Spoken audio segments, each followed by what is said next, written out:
Hello, my name is Natalia Mesa, and today I'm going to talk about listening in interpersonal communication. For this, I will inform you about the difference between listening and hearing, and then I will talk about the process of listening and some tips to improve listening.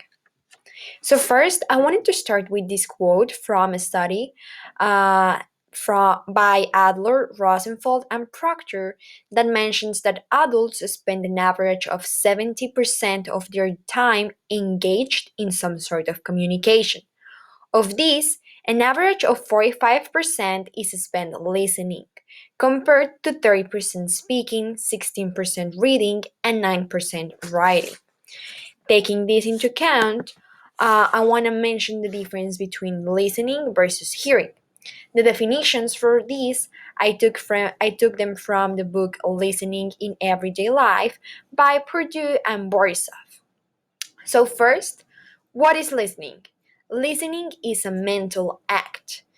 It is assigning meaning to the stimuli received by our brain. We give meaning to this. Whereas hearing is a physical act, is our physiological capacity to receive and process sounds.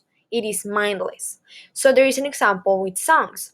There is two types of songs. The type of song that you will share with your boyfriend or girlfriend because of their meaning, and the types of songs that you listen to during parties, or the ones that you just like because of their beat. You are not understanding what these songs says or their meaning. You just like the way they sound. Now, I want to talk about the process of listening.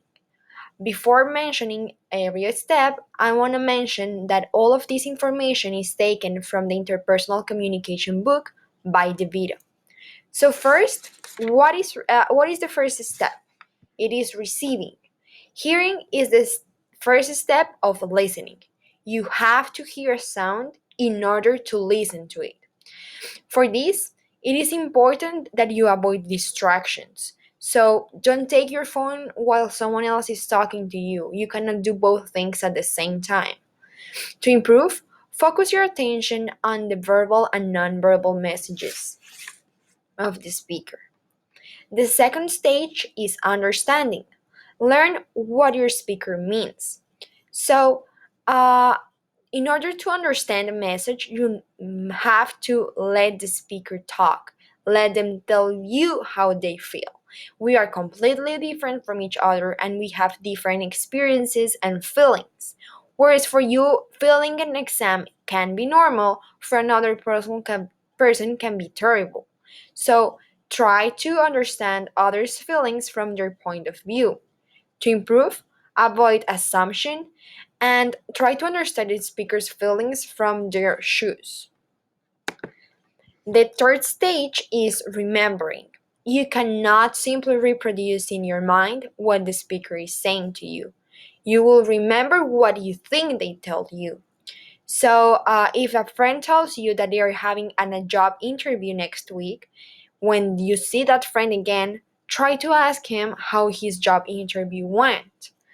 To improve, focus on the general idea. Don't try to stay on the small messages. Organize the information in such a way that you can remember it easier. Unite past information or previous information with new information. It is like a change of status. And repeat. Repeat key concepts that will help you remember the message. The fourth stage is evaluating.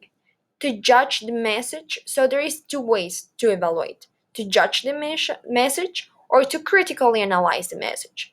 To judge the message, you gotta ask yourself, why is the speaker telling you?